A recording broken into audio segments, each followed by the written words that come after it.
Welcome back to my channel. हमारा आज का टॉपिक है मीटर सेतु। तो इस पर क्वेश्चन बनता है कि मीटर सेतु की सहायता से प्रयोगशाला में किसी चालक तार का प्रतिरोध ज्ञात करने के प्रयोग का वर्णन निम्न आधार पर कीजिए। तो पहला पॉइंट रहेगा विद्युत परिपथ, दूसरा रहेगा सूत्र की स्थापना, तीसरा है प्रेक्षण सारणी और चौथा रहेगा सावधानियाँ। तो आइए आज हम इसको समझते हैं। सबसे पहले विद्युत परिपथ। तो मीटर सेतु का चित्र ये बना हुआ है। इसमें एक लकड़ी का आधार होता है, उसके ऊपर AM, NX, BC 3 धातु की पत्तियां कसी होती हैं और बिंदु A से लेकर C तक 1 मीटर लंबा तार लगा होता है मैग्ने या कांस्टेंट टन का, इसलिए इसको क्या कहा जाता है, मीटर सेतु। एक गैप यहाँ छोड़ा है, यहाँ लगाते हैं हम प्रतिरोध बॉक्स। एक गैप यहाँ छोड़ा है जहाँ हम उस तार को लगाएंगे जिसका हमें प्रतिरोध ज्ञात करना है। MS क्या हो गया, मीटर पैमाना। E क्या हो गया, प्रायोगिक सेल या प्राइमरी सेल या प्राथमिक सेल। और K हो जाती एक मार्गी कुंजी। इसमें G क्या है, धारामापी है। और J क्या हो जाएगा, जॉकी। जब हम जॉकी को तार पर टच करते हैं तो हमको मिल जाता है बिंदु B। अब मीटर सेतु क्या व्हीटस्टोन सेतु के सिद्धांत पर आधारित है, इसलिए इस साइड में हमने ये वाला चित्र भी बनाया है। अब हम इन दोनों की तुलना करते हैं। देखो इस चित्र में बिंदु A B के बीच में क्या है, प्रतिरोध P, और B और C के बीच में क्या जोड़ा है आपने, Q। तो यहाँ पर बिंदु A और B के बीच क्या हो गया, प्रतिरोध P, और B और C के बीच क्या हो गया, Q। अब A और D के बीच क्या हो गया, R, और D और C के बीच में क्या है, S। तो A और ये वाला बिंदु हो गया D, इनके बीच में क्या हो गया, प्रतिरोध R, और बिंदु D और C के बीच क्या हो गया, प्रतिरोध S। हमने एक विकर्ण AC से सेल और कुंजी K1 जोड़ा है, तो यहाँ पर A और C के बीच क्या जोड़ा, सेल और कुंजी K। और दूसरा विकर्ण क्या है, BD, तो B और D के बीच क्या जोड़ा, धारामापी और कुंजी K2। तो यहाँ बिंदु ये है B और ये है D, इनके बीच जोड़ दिया धारामापी, और कुंजी K2 का काम करेगी जॉकी। तो ये धारामापी और जॉकी जोड़ दिया आपने। तो जॉकी को जब हम यहाँ टच करते हैं तो धारामापी का विक्षेप इधर आएगा, यहाँ टच करेंगे तो विक्षेप इधर आएगा। दोनों के बीच एक ऐसा बिंदु प्राप्त कर लेते हैं जहाँ धारामापी का विक्षेप शून्य हो, तो वो आ जाता है क्या, संतुलन बिंदु। और संतुलन बिंदु के चित्र में क्या नाम दिया अपन ने, B। हमारा अगला पॉइंट है सिद्धांत व सूत्र की स्थापना। तो मीटर सेतु व्हीटस्टोन सेतु के सिद्धांत पर आधारित है।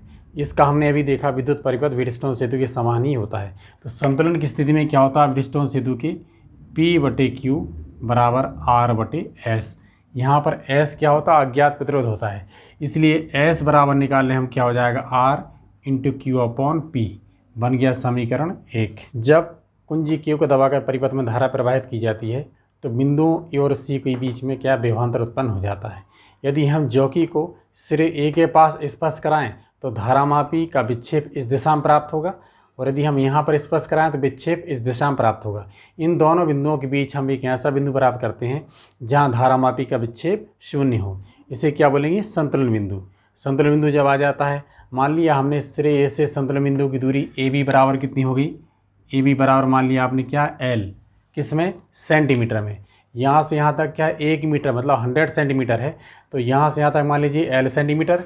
तो BC कितना हो जाएगा, अब BC की लंबाई हमारे पास हो जाएगी क्या, 100 - L सेंटीमीटर। ये सेंटीमीटर में है दोनों दूरियां। अब हमको प्रतिरोध, इतने भाग का प्रतिरोध होगा P और इतने भाग का प्रतिरोध होगा Q। अब P और Q के मान ज्ञात करने हैं।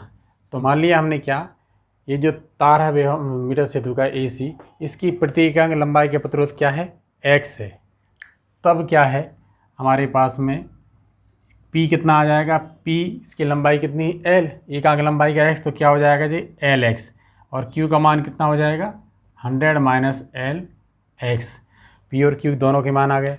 अब P/Q के मान हम समीकरण 1 में ले जाके रख देंगे।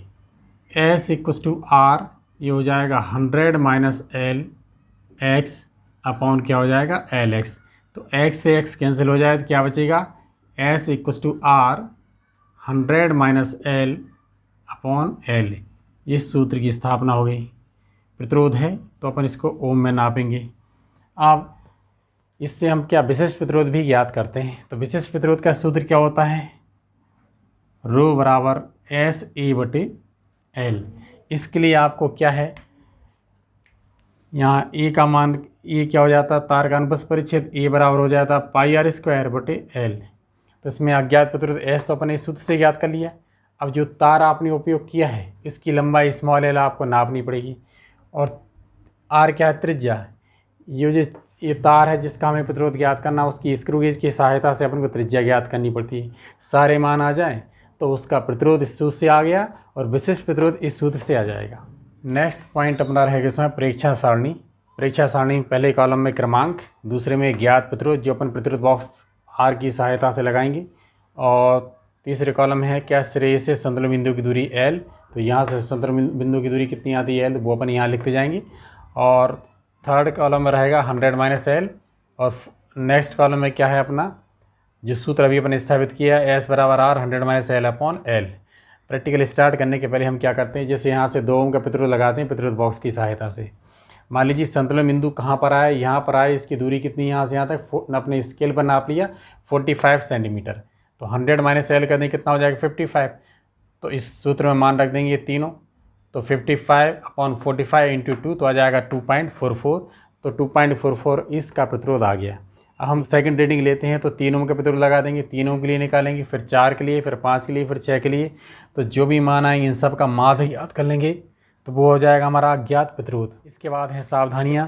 फर्स्ट पॉइंट हमको क्या लिखना है, परिपथ में लंबे समय तक धारा प्रवाहित नहीं करानी चाहिए। इससे क्यों नहीं करानी चाहिए, क्योंकि इससे तार गर्म हो जाएगा, उसका प्रतिरोध परिवर्तित हो जाएगा। दूसरा, जब भी हम संतुलन बिंदु ज्ञात करते हैं तो जौकी को आपको इस तार पर टच कराना है, लेकिन आपको रगड़ना नहीं है। जौकी को तार पर रगड़ने से क्या होगा, तार का अनुप्रस्थ परिच्छेद बदल जाएगा। और थर्ड नंबर पे क्या लिख सकते हैं हम कि भाई विद्युत के कोई से प्रैक्टिकल हों उसमें एक कॉमन सावधानी अपन क्या ले सकते हैं कि भाई सभी संयोजी पेंच अच्छी तरह से कसे होना चाहिए।